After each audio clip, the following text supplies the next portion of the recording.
네, 안녕하세요. 어저께 이제 그 한미동맹이 창날과 창봉의 관계, 즉 미국이 창날이고 한국이 창봉의 역할을 하는 그런 새로운 차원으로 발전하고 있다. 이 말씀을 조금 드렸는데 사실 그걸 이제 좀 파고들면 제국이란 뭐냐. 그 다음에 이 어저께 이제 그냥 슬쩍 넘어갔는데 이게 그 다극 체제나 단극 체제, 다시 말하자면 슈퍼파워가 하나이거나 혹은 여러 개인 그런 게 아니고 이거는 가치지향 중층 네트워크 구조다 지금 만들어지는 건. 그리고 그 중층 네트워크의 중심, 단일 중심은 하나다.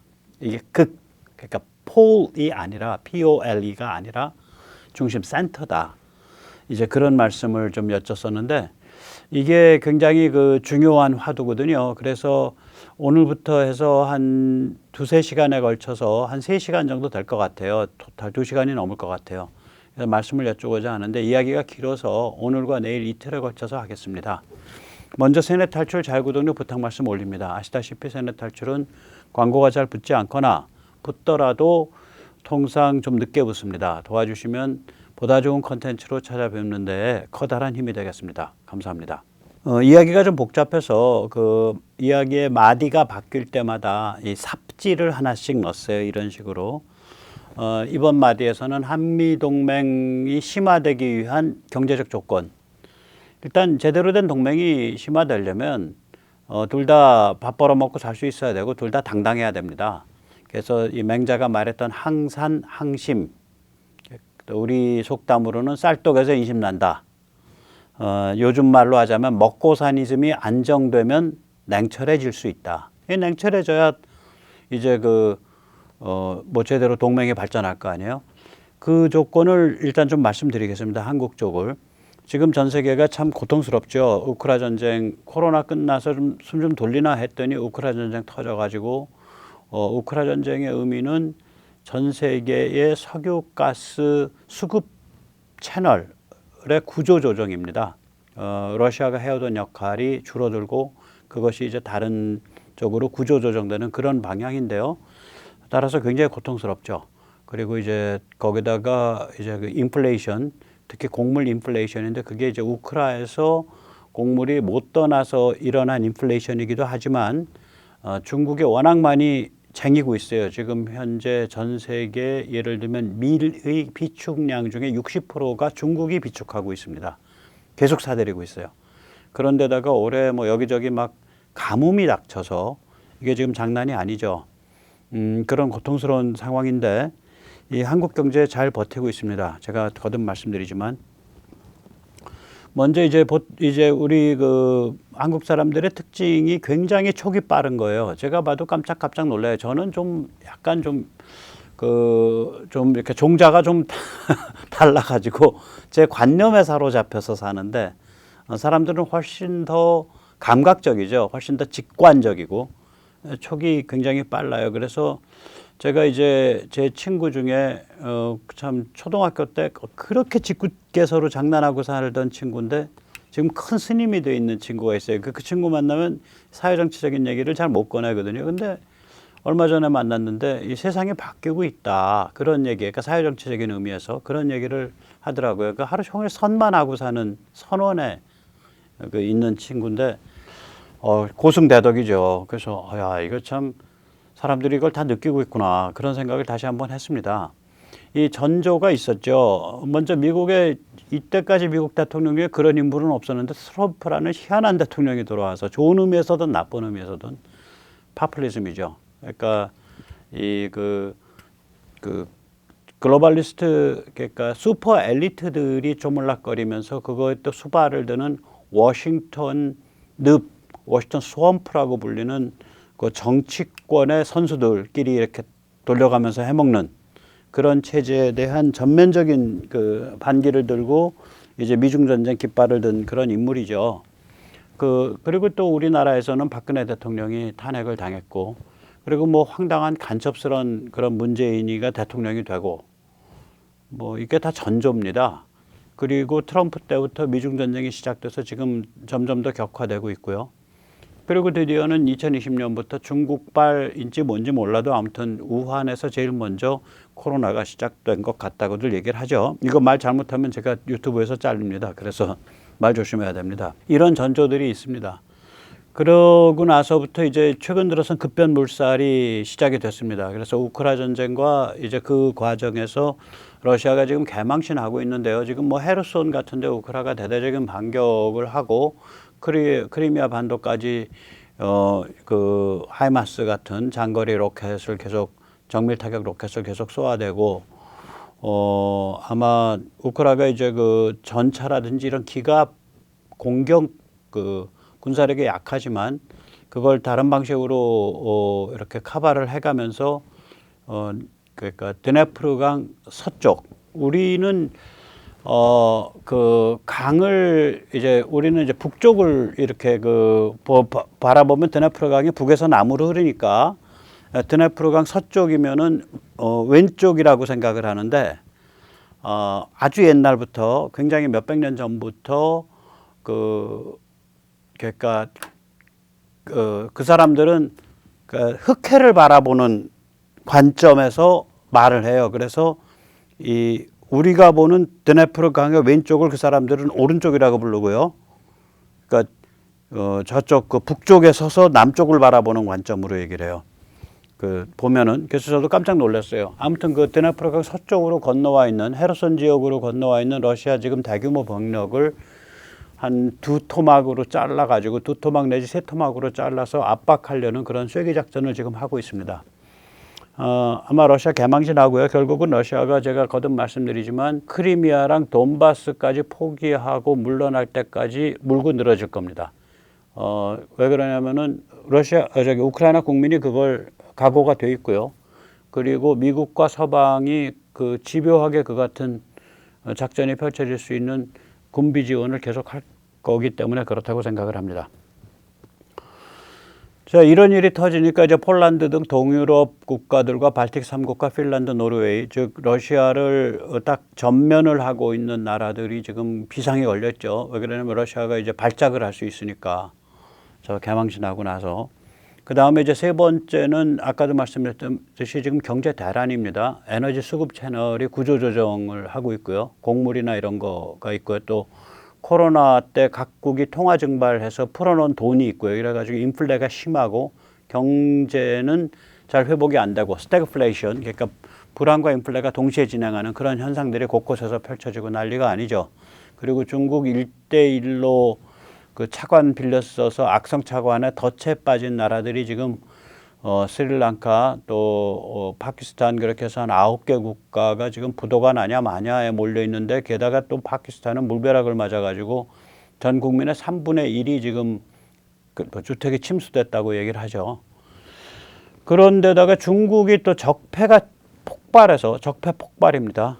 침몰을 스스로 하고 있는 그런 상황입니다. 오늘인가 어저께도 바로 셴젠에 지금 대규모 또 봉쇄가 내려졌어요. 그 셴젠 전자상가 같은 게 지금 문이 다 닫혔고요. 업소들은 지금 그 영업시간 축소하고 손님 받는 숫자를 제한해라 이렇게 지금 명령이 내려왔고 사람들은 슈퍼마켓 가서 혹시 이제 완전히 집에 가둬질까봐 생필품 사느라고 정신이 없고 그렇습니다. 이런 와중에도 한국 경제 지표는 상당히 선방을 하고 있습니다. 그리고 한류는 계속해서 상종가를 치고 있죠. 넷플릭스 같은 데서도 그렇고 또 노래도 그렇고 그리고 이제 최근 들어서는 왜 우리가 어떻게 방산이 막 세계 2위냐 3위냐 4위냐 뭐 여기까지 이제 얘기가 되는 그런 상황이 막 펼쳐지고요. 그리고 이제 그걸 뒷받침하는 반도체, 조선, 배터리, 자동차 등 전략 산업이 지금 승승장구하고 있습니다. 뭐 하나하나가 다 세계 베스트를 지금 꼽히는 상태죠. 자, 그래서 우리는 비교적 이거를 잘 타고 넘어가고 있는데 이 언론 같은 데서 보면은 그러니까 이게 이제 컵이 있는데 여기 물이 반이 찼냐 혹은 반이 비었냐 똑같은 표현이잖아요. 그 같은 표현도 좀 다르게 해가지고 우리가 이걸 잘 실감을 못 해요. 언론에서 보면 뭐 경상수지가 반토막 났다, 뭐 무역 적자가 엄청나게 쌓였다 이런 얘기를 하는데 가만히 이걸 들여다보면 야, 잘 맞고 있네 이 생각이 듭니다. 아시다시피 이제 그 우리가 무역 수지, 상품 수지, 수출입 수지죠. 그거가 한쪽이 있고요.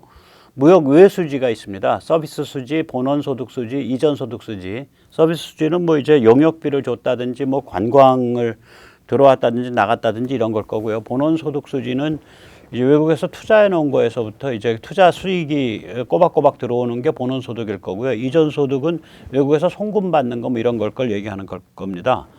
그래서 이 상품 수지와 무역 외 수지를 합쳐서 이게 경상 수지가 돼요. 작년을 보면 상품 수지에서 295억 흑자였습니다. 그리고 무역 외 수지에서 588억 흑자였습니다. 우리가 무역 외 수지가 커요. 흑자 폭이. 그래서 경상 수지가 작년에 883억 흑자였습니다. 그런데 2022년 전반기 지금 뭐 이제 에너지 가격이 뭐 배 이상 튀고 막 난리가 났잖아요. 여기서 보면 상품 수지가 103억 적자입니다.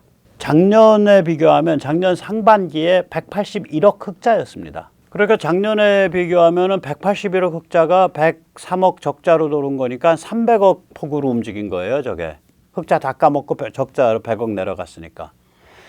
그런데 이제 무역 외 수지를 보면 좀 희한합니다. 작년이 이제 588억 흑자였는데 작년 통틀어서 그 중에서 작년 그 전반기에 236억 흑자였습니다. 작년 전반기에. 그런데 올해 작년 전반기 흑자보다 한 120억 더 흑자가 났어요. 무역외 수지에서. 그 350억 흑자가 돼요. 그러니까 이제 경상 수지를 하려면은 상품 수지 쪽하고 무역외 수지를 더해야 되니까 그 더해 보면은 147억 흑자가 됐어요. 반면에 작년에서는 경상 수지가 247억 흑자예요. 작년엔 이 전반기 때 경상 수지가 417억 흑자였습니다. 즉 다시 말하자면 무역에서 수지가 적자 폭이 큰데 이게 무역 외에서 흑자 폭이 더 커져 갖고 흑자 폭이 더 커져서 이게 무역의 수지가 350억이나 전반기에 흑자가 생긴 거예요. 그래서 이제 무역하고 무역 외를 계산을 해서 경상 수지를 이제 뽑아보면 247억이나 흑자를 낸 겁니다. 그래서 무역 외 수지의 흑자 폭의 증가를 이렇게 작년 이 시기, 그러니까 전반기와 올해 전반기를 비교를 해보면 무려 48%가 급증했습니다. 이게 무슨 조화인지는 제가 뭐 이걸 잘 들여다보지 않아서 이거 데이터를 이제 자세하게 들여다봐야 되는데 제가 이 분야 뭐 자세하게 들여다보는 건 아니고 아무튼 이런 조화가 벌어졌어요. 그래서 이 에너지 곡물가가 급등했는데 무역 외 수지가 급등해서 상당히 그걸 막아줬다라는 결론은 그렇게 나와요. 그 움직인 원리 자체는 잘 모르겠지만 제가 그 우리 경제의 특징이 글로벌 경제랑 완전히 통합되어 있는 적응형 사이클이다라는 말씀을 드렸잖아요. 그래서 세계에서 제일 잘 적응한다. 즉 다시 말하자면 이제 그 무역 수지, 무역 외 수지, 그 다음에 환율 이런 것들이 서로 상호작용을 하면서 충격을 최소화해주는 그런 구조를 갖고 있어요. 이 구조를 문재인이가 다 못 깨먹은 거예요. 나라를 완전히 망치는데 실패한 겁니다. 문재인은 죄송하지만 실패한 대통령입니다. 나라를 완전히 망치는데 실패했습니다. 자, 그래서 이제 이렇게 우리가 이 그 체질 자체가 건강하기 때문에 이제 한미 관계를 좀 새로운 차원으로 심화시킬 수 있는 항산 항심 그 우리 먹거리 구조가 돼 있다라는 걸 먼저 이제 말씀을 드리고요. 이제 두 번째 꼭지 말씀드리겠습니다. 한미 관계 심화시켜야 되니까 심화시킨다는 주제를 보니까 이제 당연히 한국인에게 미국이란 나라는 뭐냐. 제가 보고 말하면 이거는 현실과 오해와 각성의 3스텝입니다. 그러니까 한국 사람들이 미국이란 나라를 받아들이는 사회심리적 그 문맥이 있어요. 그래서 그걸 짧게 정리를 해드리겠습니다. 일단 현실은 뭐냐면요. 아까도 말씀드렸지만 단극체제나 다극체제 이건 망상인 용어입니다. 그런 용어 쓰고 싶지 않습니다. 미국이 단일 중심입니다. 그러니까 극이 아니라 폴이 아니라 센터입니다. 단일 센터입니다. 즉 중심 주변 구조가 아니라 그런데 중심이지만 가치지향 중축 네트워크 구조입니다. 마치 골프공 같은 거 생각하시면 됩니다.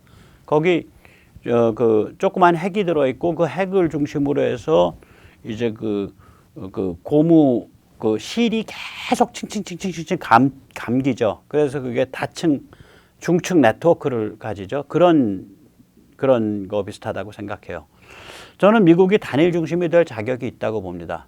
우선 첫째, 미국이란 나라가 다 잘 아시다시피 민초민주주의와 여론으로 움직이는 다민족 이민자 공화국입니다. Multi-ethnic Immigrants Republic입니다. 따라서 이러한 나라에서는 인류 보편의 공정성을 현저하게 어기는 정책은 관철될 수 없습니다. 예를 들어서 어느 날 미국 의회가 자기들끼리 해서 야, 한국 저거 작살내야겠어. 이제부터 한국에서는 한국에 대해서는 뭐가 안 돼. 라고 아주 불공정한 조치를 취했다. 그러면 다 들고 일어나요. 그런 정책은 관철될 수가 없어요. 그러니까 안전한 거죠. 미국과 거래하는 나라의 입장에서는, 미국과 손을 잡는 나라의 입장에서는. 그 다음에 이제 이게 이제 다민족 이민자 공화국이다 보니까 그 나라의 근본 원리 자체가 인류 보편의 공정성에 기반을 두지 않으면 그러니까 그 성원을 설득을 못하는 거죠. 그러니까 미국의 헌법 체계, 법률 체계를 보면 기본적으로 자연법 사상에서 출발한 인류 보편의 공정성에서 그 법 체계가 만들어져 있습니다. 그 구조가. 그런데 이제 여기에 또 약점이 좀 있어요. 민초민주주의와 여론의 지배를 받기 때문에 이게 사람들의 분위기가 어떠냐에 따라서 황당한 고립주의로 갔다가 또 획 거꾸로 황당한 개입주의로 갔다가 이렇게 이게 극과 극을 오갈 때가 있어요. 인간이라는 게 민초민주주의 하면 항상 베스트 최상의 것을 향해서 이렇게 직선으로 가는 게 아니잖아요. 인간은 어리석은 동물이거든요. 오죽하면 셰익스피어가 to err is human, 잘못을 범하는 것이 인간이다라는 그러한 이야기를 남겼겠습니까? 예를 들어서 어저께도 잠깐 말씀드렸지만 1930년대의 미국 고립주의, 그저께 말씀드렸죠. 이거 보통 아닙니다. 그냥 유럽이 뒤집어지든 말든 거기에 무슨 공산주의가 설치든 나치가 튀어나오든 야 그거 우리가 왜 신경 쓰냐? 아시아가 다 뒤집어져 가지고 만주사변이 일어나고 중일전쟁이 벌어지고 중국에 있는 미국 사업가들이 쫓겨나고 영국 사업가가 쫓겨나고 난리가 벌어지는데 야 거기 우리가 왜 신경 써? 그 빨리밖에 그냥 우리끼리 잘 살아. 아몰랑 그거죠. 그쵸? 극악했어요. 저거를 극복하고 말하자면 영국의 계속적인 지원을 하도록 최선을 다하고 그러고도 2차 세계대전에 참전을 못했어요. 미국이 저것 때문에. 드디어는 그 일본의 진주만 공습 1941년 12월 6일에 벌어진 그 공습을 계기로 해서야 미국이 유럽 전선과 태평양 전선 양쪽에 걸쳐서 전쟁을 벌일 수 있게 됐죠. 저 고립주의가 아주 극악했었습니다. 그 당시에. 그 다음에 이제 1960년대와 2000년대는 이제 베트남과 이라크에 대한 개입주의죠. 저것도 황당한 거거든요. 현지 사정을 살펴보고 싸움을 하려면 이길 수 있는 싸움을 해야 되는데 그냥 우리가 힘이 좋으니까 들어가서 우리 마음대로 휘저어버리고 거기서 제일 좋아 보이는 인간 내세워가지고 정부 세우고 그러면 현대적 국민국가 가는 거야. 그 인간 보니까 오나미승만 정도 되네. 그 고딘디에 뭐 세우면 되지. 오나미승만이 보통 인물입니까? 세계적 인물인데. 그러니까 굉장히 교만한 황당한 개입주의인 거예요. 저 둘 사이를 막 그 정치인들과 대중이 결합해서 이게 오락가락하는 수가 있어요. 미국이. 저약점이 있다고. 그러니까 오죽 저약점이 있으면 미국 정치인들이나 혹은 저기 윈스턴 처칠도 저 구조를 좋아했다 그래요. 윈스턴 처칠의 말이라는 얘기는 부정확하고요. 윈스턴 처칠이 저 구조를 좋아했다는 것까지는 맞을 것 같습니다. 지금 우리 어감으로 번역해 보면 미국은 삽질은 모두 해본 다음에야 올바른 노선을 택하는 나라다. 영어로 문장도 있습니다. Americans always do the right thing. 미국인들은 항상 올바른 일을 한다. 그런데 단 only after they have exhausted every alternative. 다른 짓 다 한 다음에 삽질이나 삽질 다 한 다음에 그거 안 된다 싶을 때 옳은 일 하는 그런 나라다. 그런 국민이다. 이런 그 자조 섞인 그 표현이 있고 저도 저거 뭐 상당히 맞다. 그런 의미에서 미국의 단일 중심은 이상적 최선은 아닙니다. 저 삽질 안 하고 바로바로 그때그때 올바른 일 해야 되는데 이게 폭이 커요. 나라가 크다 보니까 뭐 한 10년, 20년, 30년 삽질한 다음에 다시 제자리 돌아오고 이럴 수도 있다고요. 그러면 그 삽질하는 동안은 여러 사람 죽어나가고 돈 허투루 쓰고 난리가 아니에요. 근데 그 삽질이 나름 또 어떤 그 관점이 있기 때문에 무슨 뭐 나치나 뭐 예를 들어서 일제와 같은 그런 흉악한 삽질은 또 아니에요. 나름 선의에 의한 삽질이야. 그 삽질하면서도 자기 나름대로 또 내부적으로 굉장히 고통스러워하고 고민하고. 그래서 그 이상적 최선은 아니에요, 미국이. 그러나 현실적 베스트인 건 맞습니다. 저 정도 힘을 가진 그 단일 중심 국가가 믿고서 같이 동맹을 했을 때 큰 화를 안 입어요. 큰 화를 안 입고 전체 긴 시간에서 보면 올바른 길로 가요. 그런 면에서 현실적 베스트다. 자, 이게 이제 미국에 관한 현실인데요. 우리 한국인이 미국에 관한 오해가 있었다고요, 그동안. 예, 우리가 이제 대충 이제 우리가 우리 힘으로 다 잘 먹고 살 수 있게 된 게 85, 6년경 됩니다. 아시다시피. 그 전에 진짜 나라가 풍전등화했어요. 85, 6년경에 그 신군부 전두환 대통령 시절에 우리가 이제 선진국으로 가는 그 궤도에 이제 돌입을 한 거예요.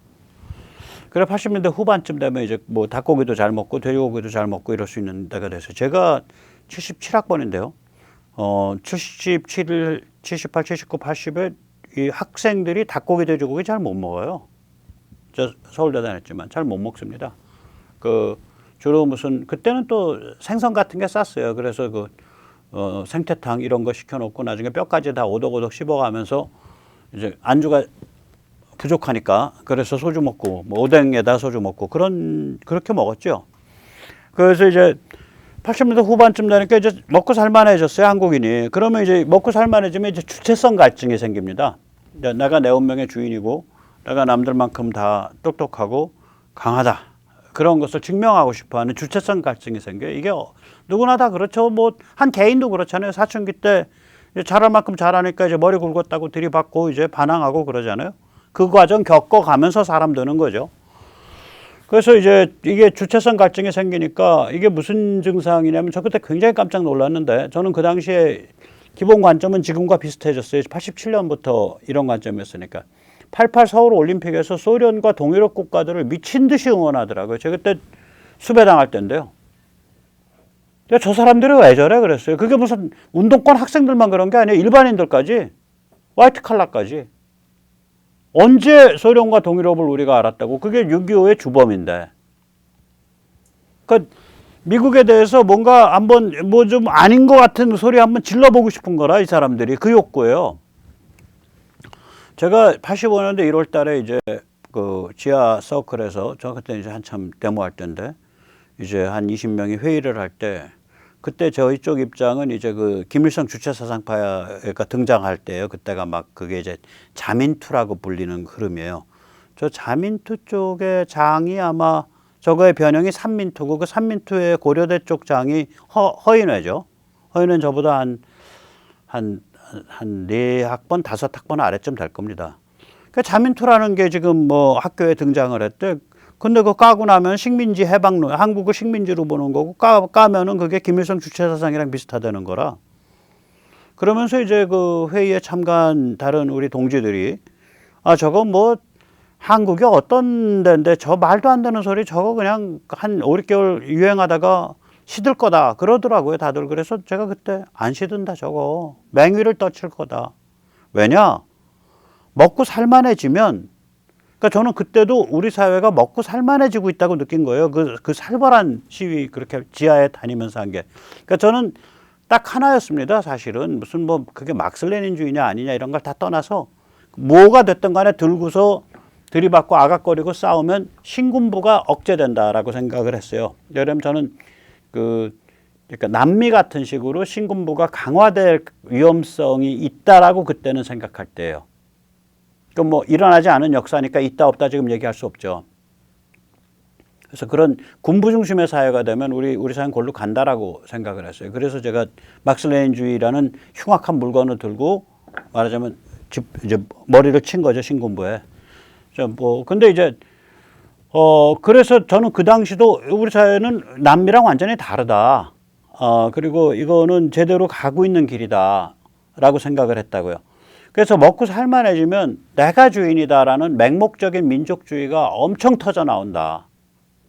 그래서 김일성주의 식민지 해방론이 이 욕구를 충족시키는 측면이 있기 때문에 이게 뿌리를 박을 거다라고 저는 봤어요. 그래서 굉장히 위험하다.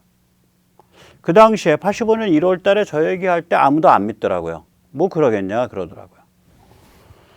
결국은 85년도 여름 지나면서 자민투가 완전히 뿌리를 박고 저게 86년쯤 되면 이제 김일성 주체 사상이 일대 풍미를 하게 되죠. 그리고 85년 여름이 아마 그 강철서신이라는 그 흉악한 문건이 김영환 씨가 쓴 문건이 나왔을 거예요. 강철서신의 핵심 명제는 딱 한 줄입니다.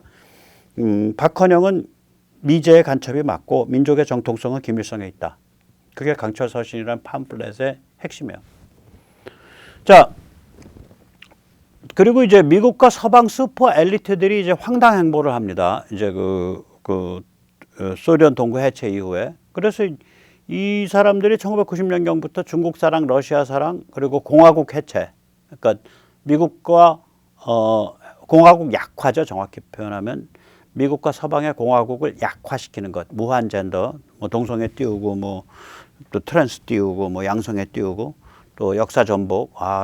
미국과 서방의 역사는 백인 우월주의와 식민주의에 의해서 깊게 병들어 있는 역사입니다. 이런 관점 띄우고, 기후 종말 띄우고, CO2가 그러니까 기후가 올라가면 CO2가 증가해요. 그런데 화석연료를 뗀다고 해서 그것이 기후를 곧바로 올리는 원인이냐라는 건 거긴 퀘스천 마크가 여러 개 많아요.